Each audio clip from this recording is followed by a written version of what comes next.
Capítulo 49. Apenas mais um homem.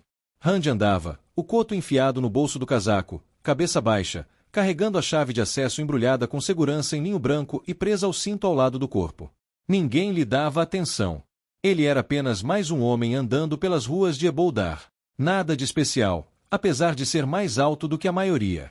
Ele tinha cabelos ruivos dourados, talvez sugerindo um pouco de sangue Aiel. Mas muitas pessoas estranhas tinham fugido para a cidade recentemente em busca da proteção Seanchan. O que era mais um? Enquanto uma pessoa não era capaz de canalizar, ela podia encontrar estabilidade aqui. Segurança. Isso o incomodava. Eles eram seus inimigos. Eles eram conquistadores. Ele sentia que suas terras não deveriam ser pacíficas. Elas deveriam ser terríveis, cheias de sofrimento por causa do governo tirânico. Mas não era nada disso. Não, a menos que você pudesse canalizar. O que os Seanchan fizeram com esse grupo de pessoas foi horripilante. Nem tudo estava bem abaixo dessa superfície feliz. E, no entanto, foi chocante perceber o quão bem eles tratavam os outros. Os Tinkers acampavam fora da cidade em grandes grupos. Suas carroças não se moviam há semanas, e parecia que estavam formando vilas. Conforme Rand se movia entre eles, ele ouvia alguns deles falando em se estabelecer. Outros se opunham a isso, é claro. Eles eram os Tinkers, o povo viajante. Como eles encontrariam a canção se não a procurassem? Era tão parte deles quanto o caminho da folha. Ontem à noite, Rand os ouvirá em uma das fogueiras. Eles o acolheram, o alimentaram, sem nunca perguntar quem ele era. Ele manteve o dragão em sua mão escondido e a chave de acesso cuidadosamente enfiada no bolso do casaco, olhando para o fogo queimando até virar brasas. Ele nunca tinha ido a Eboldar propriamente, ele só tinha visitado as colinas ao norte, onde ele tinha lutado contra o Seanchan enquanto empunhava Kalandor. Aquele tinha sido um lugar de fracasso. Agora ele tinha retornado ao Tara. Mas para quê? De manhã, quando os portões da cidade se abriram, ele entrou com os outros que chegaram à noite. Os Tinkers os acolheram. Aparentemente, eles estavam recebendo uma ração de comida do Seanchan para abrigar viajantes noturnos. Essa era apenas uma de suas muitas ocupações. Eles consertavam potes, costuravam uniformes e faziam outros trabalhos estranhos. Por isso, eles receberam a proteção dos governantes pela primeira vez em sua longa história. Ele passou tempo suficiente com os Aiel para pegar um pouco do desdém deles pelos Tinkers. No entanto, esse desdém guerreou com seu conhecimento de que os Tuatan, de muitas maneiras, seguiam os costumes Aiel mais verdadeiros e tradicionais. Rand conseguia se lembrar de como era viver como eles. Nas visões de Ruidian, ele seguiu o caminho da folha. Ele também viu a Era das Lendas. Ele viveu essas vidas, as vidas de outros, por alguns breves momentos. Ele andou pelas ruas lotadas da cidade abafada, ainda meio atordoado. Na noite passada, ele trocou seu fino casaco preto com um tinquer por uma capa marrom comum, esfarrapada na parte inferior e costurada em alguns lugares. Não uma capa de tinquer, apenas uma que um tinquer costurou para um homem que nunca voltou para reivindicá-la.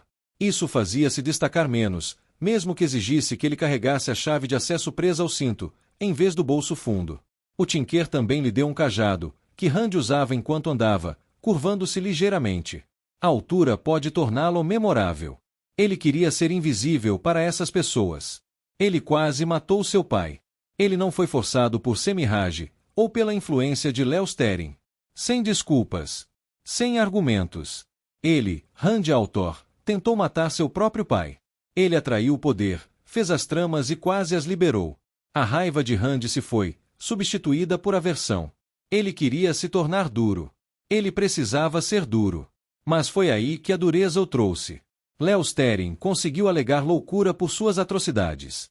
Rand não tinha nada, nenhum lugar para se esconder, nenhum refúgio de si mesmo. Eboldar era uma cidade movimentada e abarrotada, dividida ao meio por seu grande rio. Rand andou pelo lado oeste, por praças cercadas por belas estátuas e ruas ladeadas por fileiras e mais fileiras de casas brancas, muitas com vários andares de altura. Ele frequentemente passava por homens lutando com punhos ou facas, e ninguém fazia qualquer esforço para separá-los. Até as mulheres usavam facas em seus pescoços em bainhas de joias, penduradas acima de vestidos decotados usados sobre anáguas coloridas. Ele ignorou todas elas. Em vez disso, pensou nos Tinkers. Os Tinkers estavam seguros aqui, mas o próprio pai de Rand não estava seguro em seu império. Os amigos de Rand o temiam, Ele tinha visto isso nos olhos de Ninaeve. As pessoas aqui não estavam com medo. Os oficiais Seanchan se moviam pela multidão, usando aqueles capacetes parecidos com insetos. As pessoas abriam caminho para eles, mas por respeito. Quando Rand ouviu os plebeus falando, eles ficaram felizes pela estabilidade. Eles realmente elogiaram os Seanchan por conquistá-los. Rand cruzou uma ponte curta que atravessava o canal. Pequenos barcos vagavam lentamente pela hidrovia, barqueiros cumprimentando uns aos outros. Não parecia haver nenhum senso de ordem no layout da cidade. Onde ele esperava casas, ele encontrou lojas, e em vez de lojas semelhantes se aglomerando, como era comum na maioria das cidades, aqui elas estavam espalhadas, ao acaso. Do outro lado da ponte, ele passou por uma mansão alta e branca, depois uma taverna bem ao lado dela. Um homem com um colete de seda colorido empurrou Rand na rua, então ofereceu um longo e excessivamente educado pedido de desculpas. Rand se apressou, para que o homem não quisesse começar um duelo. Este não parecia um povo oprimido. Não havia ressentimento oculto. Os Seanchan tinham um controle muito melhor sobre Boldar do que Rand tinha sobre Bandar-Eban, e o povo aqui era feliz, até mesmo próspero. Claro, Altara, como um reino, nunca foi muito forte. Rand sabia por seus tutores que a autoridade da coroa não se estendia muito além das fronteiras da cidade. Era muito parecido com os outros lugares que os Seanchan conquistaram. Tarabon, Amadícia, Planície de Almot. Alguns eram mais estáveis do que Altara, outros menos, mas todos receberiam bem a segurança. Rand parou e se encostou em outro prédio branco, este uma loja de ferreiros. Ele levantou seu cotoco até a cabeça, tentando clarear sua mente. Ele não queria confrontar o que quase fez lá na pedra. Ele não queria confrontar o que tinha feito, tecer Eren e empurrar Tam para o chão, ameaçando-o, delirando. Rand não conseguia se concentrar nisso. Ele não tinha vindo a Eboldar para ficar boquiaberto como um garoto de fazenda. Ele tinha vindo para destruir seus inimigos. Eles o desafiaram, eles precisavam ser eliminados. Para o bem de todas as nações. Mas se ele extraísse tanto poder através da chave de acesso, que dano ele causaria? Quantas vidas ele acabaria? E ele não acenderia simplesmente um farol para os renegados, como ele fez ao limpar Saidiri e deixe-os vir. Ele se endireitou. Ele poderia derrotá-los. Era hora de atacar. Hora de queimar o Seanchan da terra. Ele deixou seu cajado de lado e tirou a chave da alça do cinto, mas não conseguiu se forçar a desembrulhá-la da mortalha de linho. Ele olhou para ela em sua mão por um tempo, então continuou a andar, deixando o cajado para trás. Era tão estranho ser apenas mais um estrangeiro. O dragão renascido andava entre esse povo, e eles não o conheciam. Para eles, Rand Altor estava muito longe. A última batalha era secundária se eles conseguiriam ou não levar suas galinhas ao mercado, ou se seu filho se recuperaria da tosse, ou se eles seriam capazes de comprar aquele novo colete de seda que tanto queriam. Eles não reconheceriam Rand até que ele os destruísse. Será uma misericórdia, Leos Therin sussurrou. A morte é sempre uma misericórdia. O louco não parecia tão louco quanto antes. Na verdade, sua voz tinha começado a soar muito parecida com a voz do próprio Rand.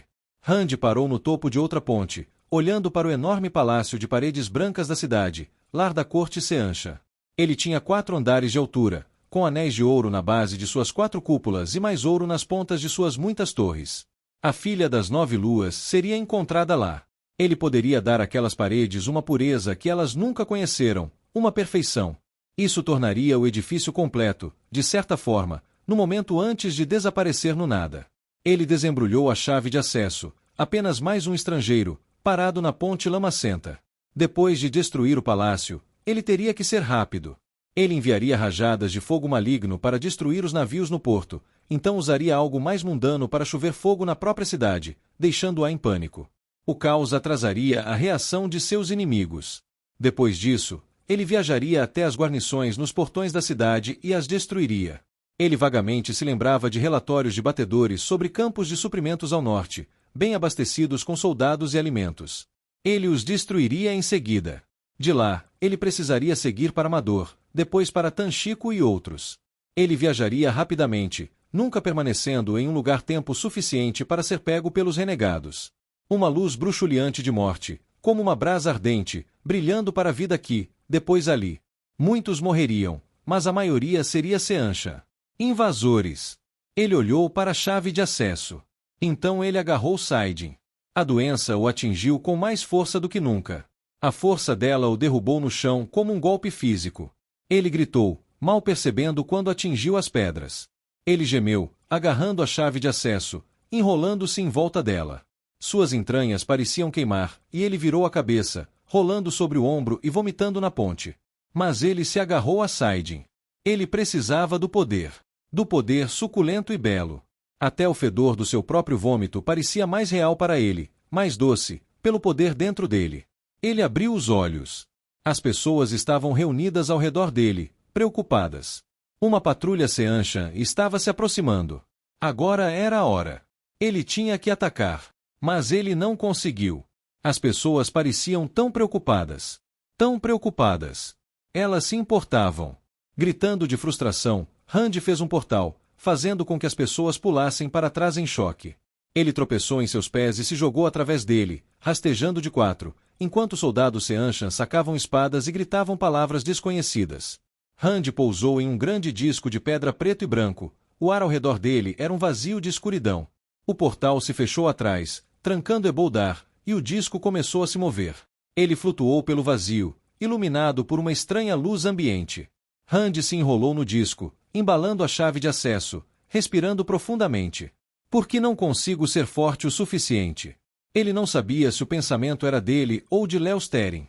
Os dois eram a mesma coisa. Por que não consigo fazer o que devo? O disco viajou por um curto período de tempo. O único som no vazio era o de sua respiração. O disco parecia um dos selos da prisão do escuro, dividido com uma linha sinuosa dividindo o preto do branco. Rand estava diretamente sobre ele. Eles chamavam a metade preta de presa do dragão. Para as pessoas, simbolizava o mal. Destruição. Mas Rand era a destruição necessária. Porque o padrão o havia pressionado tanto se ele não precisava destruir. Originalmente, ele havia tentado evitar matar, mas havia pouca chance de isso funcionar. Então ele se fez evitar matar mulheres. Isso se provou impossível. Ele era a destruição. Ele só tinha que aceitar isso. Alguém tinha que ser duro o suficiente para fazer o que era necessário, não é? Um portal se abriu, e ele cambaleou para ficar de pé, segurando a chave de acesso. Ele saiu da plataforma Simin e saiu para um prado vazio. O lugar onde ele lutou contra o Seanchan uma vez com Kalandor. E falhou. Ele olhou para este lugar por um longo tempo, inspirando e expirando, então girou outro portal. Este se abriu para um campo de neve, e um vento gelado o atingiu. Ele atravessou, os pés esmagando a neve, e deixou o portal se fechar. Aqui, o mundo se estendia diante dele. Por que viemos aqui? Pensou Rand. Por quê? Rand respondeu. Porque nós fizemos isso. Foi aqui que morremos. Ele estava no ponto exato de Dragomunt, o pico solitário que havia entrado em erupção onde Leosterin havia se matado 3.000 anos antes.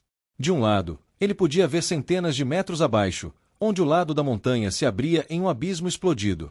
A abertura era enorme, maior do que parecia de perfil. Um amplo oval de rocha vermelha, flamejante e agitada. Era como se um pedaço da montanha estivesse simplesmente faltando, arrancado, deixando o pico para se erguer no ar, mas todo o lado da montanha desaparecido. Rand olhou para baixo, para aquele abismo fervente. Era como a boca de uma fera. Calor queimava debaixo e flocos de cinza se retorciam no céu. O céu pardo estava nublado acima dele. O chão parecia igualmente distante, quase invisível, como uma colcha marcada com padrões. Aqui, um pedaço de verde que era uma floresta. Ali, um ponto que era um rio. A leste, ele viu uma pequena mancha no rio, como uma folha flutuante presa na pequena corrente. Tarvalon. Rand sentou-se, a neve estalando sob seu peso. Ele colocou a chave de acesso no banco diante dele e entrelaçou ar e fogo para se manter aquecido. Então ele apoiou os cotovelos nos joelhos e a cabeça nas mãos, olhando para a pequena estátua do homem com o globo. Pensar.